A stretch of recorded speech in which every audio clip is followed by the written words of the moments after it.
시청자 여러분, 오늘은 6.25 전쟁 영웅 대한민국을 지킨 참군인 백선엽 장군 이야기 좀 하려고 합니다.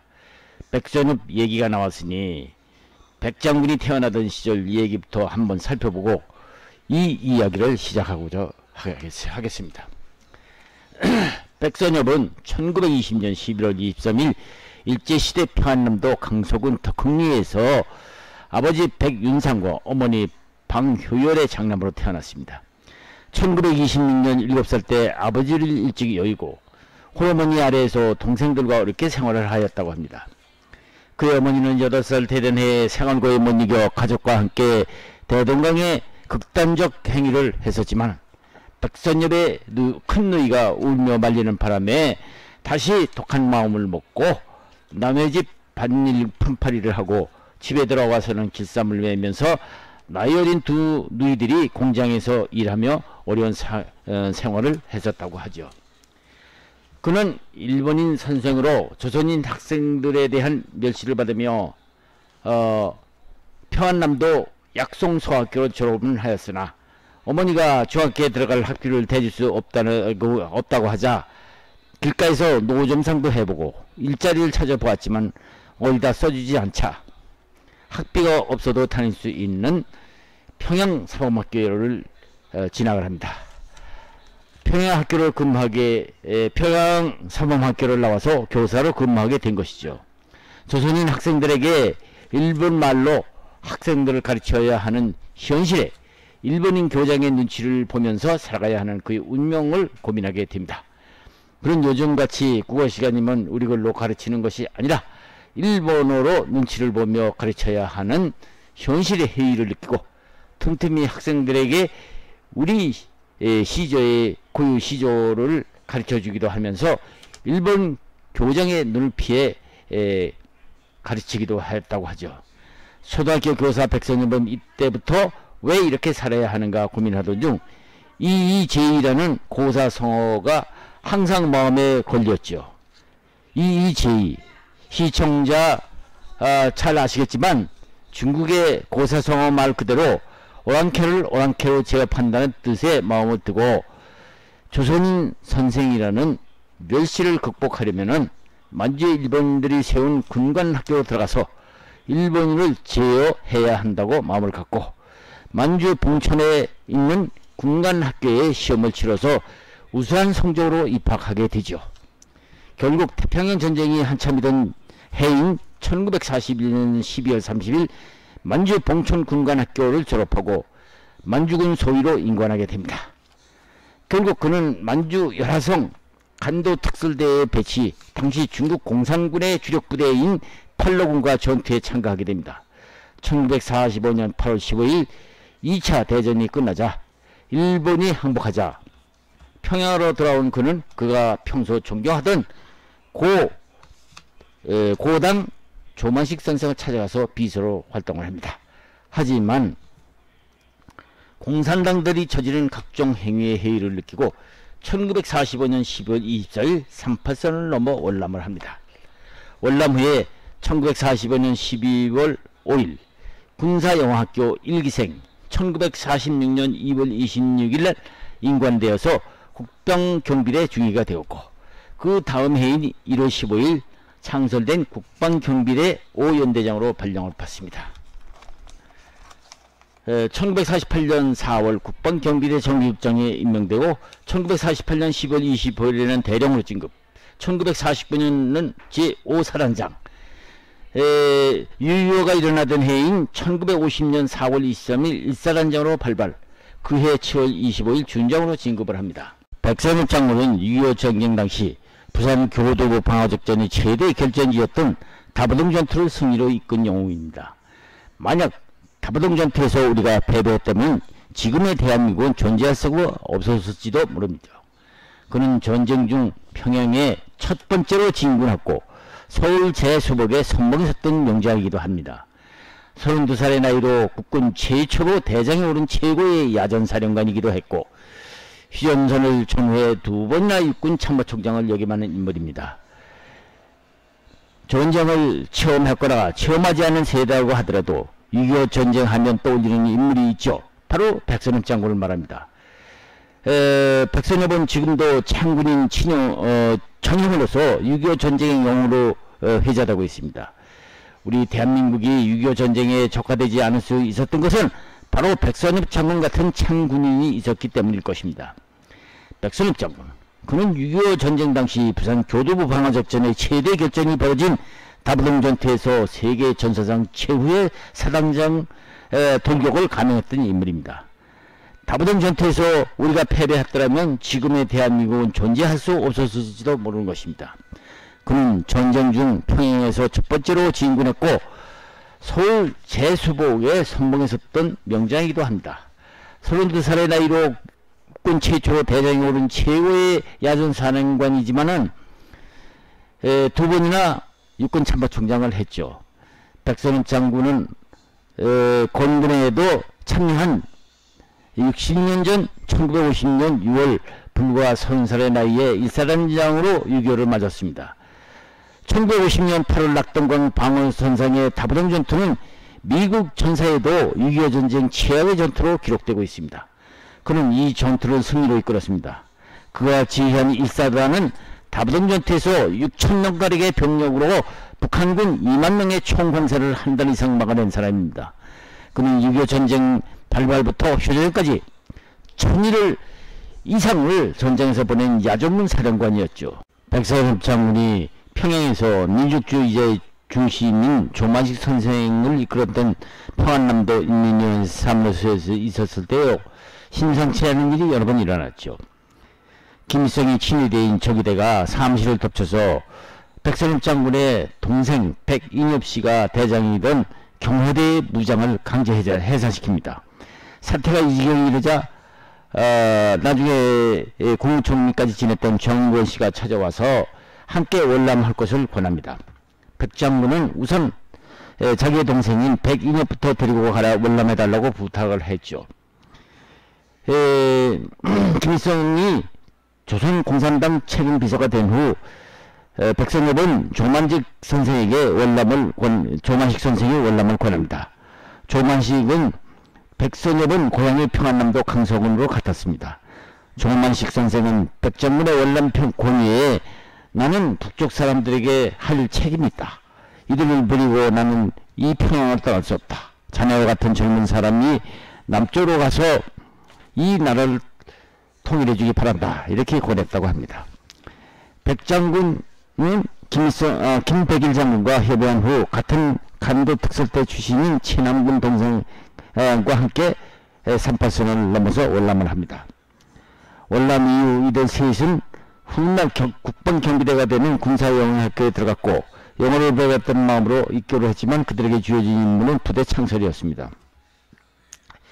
백선엽은 부산 오연대로 갔습니다. 서류상 인간 날짜는 1946년 2월 26일자였죠. 때가 때였던 만큼 백선엽 장군의 승진은 빨랐습니다. 1946년 2월 보병 제5연대 중대장, 그해 9월 5연대 1대대장, 1947년 1월 1일 중령 진국과 동시에 제5연대장이 되었죠. 1947년 12월에는 부산 주둔 3여단의 참모장으로 전출되었다가 1948년 4월 11일 국방경비대의 전신인 통일부의 정복장 겸 국방경비대 총사령부 정보처장으로 서울로 돌아왔죠. 1949년 7월 30일 백선엽 대령은 광주 주둔 제5사단장이 되었고 1950년 4월 23일에는 서부전선 제1선을 담당하는 제1사단장으로 부임을 했었죠. 2개월 후 일어난 6.25 전쟁 발발 당시에는 경기도 시흥에 있던 육군 보병학교에서 고급 간부 훈련을 받던 중이었습니다. 그는 전쟁이 발발하자 곧바로 사단사령부로 복귀해서 전쟁을 진기지휘하기 시작합니다. 그는 그로부터 1000일 이상 최전선에서 무용을 떨치며 한국군 최고의 야전군 사령관이라는 명성을 얻게 됩니다. 1951년 2월 일사단을 방문한 이승만 대통령이 백선엽 장군을 알아봅니다. 탱크를 앞선 북한군의 기습은 속도전이었기 때문에 개전 3일 만에 의정부 미아리로 진격한 인민군에 의해서 서울이 함락되었죠.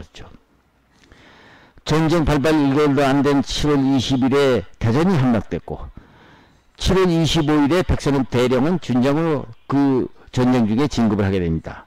한강 이북에서 남은 최후의 수단으로 선전하고 유지한 채 도하한 전공이 장군 진급을 한 이유였습니다.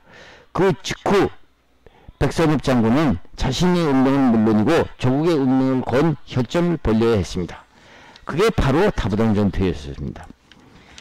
북한군은 8월 공세를 벌이면서 미군과 국군을 밀어붙였죠. 당시 백선엽 장군의 제1사단장은 대구 북방 다부동에서 방어선을 치고 있었습니다.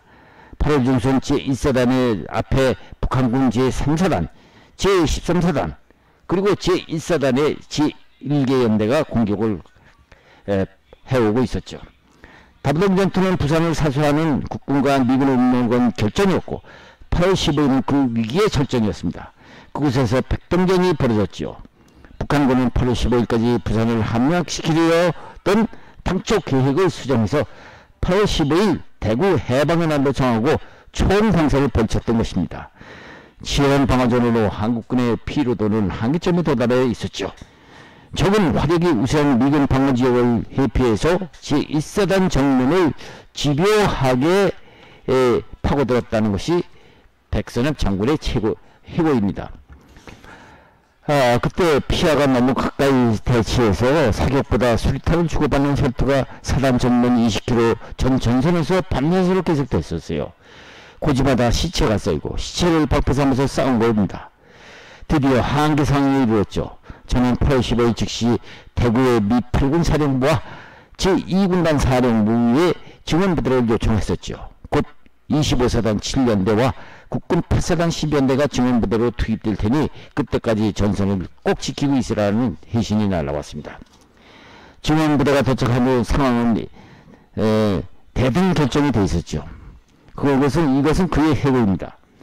우리 2사단은요 산에서 싸우고 미 27년대에는 도상에서 전차 대 전차 싸움 대등한 결전이 하고 있었죠. 임무는 18일부터 단말마적인 공세로 나왔어요. 다시 전선에서 육박전이 전개되고 휴리탄과 총검으로 우리 국군과 인민이 싸우면서 일진일퇴를 거듭했죠. 적의 포로와 부상병 입에서는 술냄새까지 났습니다. 인천 상륙지 그인 1950년 9월 16일 대구 동촌에서 모처럼 여유를 찾은 백선엽 장군은 8월 19일 낮에는 23년대 징파되어서 일산의 뒤를 바쳤습니다. 이렇게 한국전쟁 중 국군 사단에 미군이 2겹으로 투입된 것은 다부동 전투가 유일한 경우였죠. 8월 20일에는 27년대 좌측 능선을 넘어하던 국군 11년대 일대대가 고지를 탈취당하고 다부동 쪽으로 후퇴한 데만 긴급한 보고가 들어왔습니다. 미 8군으로부터는 이런 말이 나왔어요. 한국군은 도대체 싸울 의지가 있느냐? 라는 질책이 날아들어왔습니다. 측면이 뚫린 27년대는 퇴로가 차단되기 전에 후퇴하겠다는 입장을 전해왔죠. 다부동이 뚫리면 50리 남쪽 대구는 곧 적의 수준이 떨어지기 마련이었기 때문입니다. 대구가 함락되면 미군은 울산, 밀양, 진해를 연결하는 데이비드선 아래로 물러나게 되어 있었습니다. 데이비드슨 선이라는 것은 미군 철수의 안전을 위한 최선의 공간 확보용이었죠. 백선엽 장군은 미 27연대장에게 기다려달라, 내가 직접 가보겠다 하고 말하고 현장으로 달려갔습니다. 국군 2대대는 뿔뿔이 흩어져서 후퇴하고 있었죠. 장병들이 계속된 쥐약 격전으로 지친 데다가 보급품까지 끊겨서 이틀째 물 한 모금 못 마셨던 것이었기 때문이었습니다. 그때 백선엽은 후퇴해오는 병사들 앞에 버티고 서서 병사들을 땅바닥에 앉히고 이렇게 말했다고 합니다. 우리에게는 이상 내려갈 곳이 없다. 여기가 격파되면 나라가 망하고 우리들에겐 죽음이 기다리고 있다. 대한민국이 멸망해서는 안 된다는 마음은 못하겠다. 보라, 우리를 돕기 위해서 지구 저쪽에서 온 미군이 저 아래 골짜기에서 싸우고 있지 않은가. 그들을 버리고 우리가 살겠다고 도망가는 것은 대한에 남아서 부끄러운 일이 아닌가. 내가 손도 서겠다. 내가 물러서면은 너희들이 나를 총으로 쏴. 백장군은 돌격 명령을 내리고 자신이 앞장섰습니다. 병사들의 함성이 와 하고 쏟아졌습니다. 골짜기가 진동했지요. 이대대는 삽시간에 488 고지를 재탈환하게 된 것입니다. 이 전투를 보고 일본의 군사 저널리스트 이노우에 와이코라는 사람도 백선엽 장군같이 세계 전사상 최후의 장군, 도격을 감행한 장군이 없었다고 했답니다. 다부동 전투의 고비자 전환점은 8월 21일이었습니다. 그날은 피아간의 기습에는 기습, 도격에는 도격으로 맞서 고지 능선마다 시체가 쌓이고 피가 흘렀습니다. 백선엽 장군이 이때를 증언하고 있습니다. 적은 해가 지고부터 공격준비 사격을 개시하더니 T-34 포로형 탱크 14대를 앞세우고 미-27년대의 방소를 돌파해 왔죠. 피아가 모두 중화기를 최대 발사 속도로 발사하고 있었습니다. 다부동 골짜기는 그야말로 발상과 장렬의 지옥이었습니다. 탄약 무제한의 싸움이었죠. 교전은 5시간 동안에 계속됐죠. 적은 맹렬한 탄약에 견디지 못하고 물러가고 있었습니다. 다음날 일어나 보니 아침에 보니 전차 앞에 전차 7대를 비롯한 중장비 차량 등 다수 버리지고 도망가고 있었습니다. 미군 추산으로는 적 전사자가 1300명이라고 했다죠. 8월 22일에 마침내 전세는 아군 쪽으로 기울었습니다. 팽팽한 접전의 균형의 고비를 넘긴 것이죠. 1953년 3월 26일 미 8군 사령부의 이승만 대통령이 지켜본 가운데 테일러 장군이 백선엽 장군에게 공훈장을 수여를 했죠. 8월 말 1사단장 다부동 지역을 1기병사단에 이양하고 8군산 북쪽으로 무린이 이동을 했습니다. 1사단은 다부동 전투에서 장교 56명을 포함해서 2300명이나 전사를 희생을 당했습니다. 적군은 그 2배 이상인 5690명이 전사한 것으로 집계가 됐습니다. 백장군은 이 전투를 이렇게 평가합니다. 살아남은 자의 훈장은 전사자의 희생 앞에서 빛을 잃고 있습니다. 매일 주저앉고 울고 싶을 정도로 이런 손실이 있었습니다만, 그러나 후방의 청년 학생들이 또 뒤에서 전성을 자원해와서 그 틈을 내줬기 때문입니다. 인근 주민들이 치기를 지고 나와서 포화를 무릅쓰고 전방고지에 탄약과 식량, 물과 보급품을 올려서 우리를 지원해줬습니다. 이 전투는 나의 1사단뿐만 아니라 국군 1개 연대와 미군 2개 연대 등 3개 연대가 증언부대로 가담했습니다. 국군, 우방, 국민의 승리였습니다. 이후 1사단은 승승장구했죠. 1950년 10월 한미 양군은 38선을 돕해서 드디어서 평양의 공락에 나섰죠. 이 미 기병사단과 1사단이 평양 제1번 입성을 사단의 자존심, 나가 나라의 명예를 걸고 경쟁을 벌였었죠. 백선엽 장군은 선두 전차부대의 일본 탱크에 탑승해서 평양 진격을 독려했습니다. 평양 입성 제1번은 백선엽 장군의 1사단이 차지하고 만 것입니다. 대동강에서 멱을 가면서 자란 백선엽 장군은 평양 접근로를 꿰뚫어보고 있었던 것이죠. 이후 1사단은 청천공을 넘어서 평안북도 은산까지 진출했습니다. 그러나 중공군의 대거 개입으로 전 전선이 무너지는 바람에 적의 대부대가 또 포위된 1사단은 다행히 미군의 엄호를 받아가면서 이번에도 부대를 안전하게 후퇴를 했죠. 3월 15일 국군과 미군은 서울을 재탄영했습니다. 그 연례에도 한강 도하작전을 감행한 1사단이 차지했습니다. 그로부터 꼭 한 달 후인 4월 15일 그는 소장으로 진급해서 동해안 지역을 담당하는 국군 1군 단장이 됐죠. 그때 북진을 선도한 것은 백선엽 군단장의 1군단이었습니다. 원래 휴전선이 38선을 넘어서 강원도 북부 해안 고성까지 치어 올라간 것을 보면 1군단의 전공이 짐작할 수가 있는 것입니다. 1950년 1월 10일 그는 중장으로 진급을 합니다. 4월 5일에는 새로 창설된 제2군단장이 되어서 중부전선을 담당하게 됩니다. 이어 7월 23일에는 육군 참모총장에 오르고 1953년 1월 30일 국군 최초의 대장으로 진급을 합니다. 미 군사공단도 1951년 말에 작성된 미 정부 보고서에 의하면 1992년에 비밀 해제된 문건이 이렇게 나와 있습니다. 이승만 대통령으로부터 일선 주요 사단장까지 한국의 전쟁 지도부 28명에 대한 평가가 거기에 기록이 되어 있는데요. 거기에는 이승만, 장명, 이기문 등 정치인에 대한 평가와 군인들에 대한 평가가 나와 있는데요. 백선엽 장군에 대해서는 최상의 평가를 하고 있습니다. 33살의 소장, 일본 만주 군관학교 2차 대전 때 일본 육군 중위, 한국 육군에서 최상위 야전 지휘관으로 평가된 이 사람, 이렇게 기록이 되어 있었던 것입니다. 1954년 2월 14일 155마일 전선을 전담하는 제1야전군 사령부가 창설되자 군인 육군 참모총장직에서 다시 또 일선 지휘 사령관으로 임명됩니다. 그는 3년 9개월 동안 야전군을 키우고 1957년 다시 육군 참모총장으로 다시 재복귀 임명됩니다. 두 번째 육군 참모총장을 약 2년간 역임한 그는 연합참모본부 의장으로 전임해서 1년 남짓 근무하다가 4.19가 일어나던 1960년 5월 30일에 군복을 벗게 됩니다. 군인 백선엽은 국내에서도 존경을 받지만은 우방국에서 더 존경을 받았던 것 같습니다.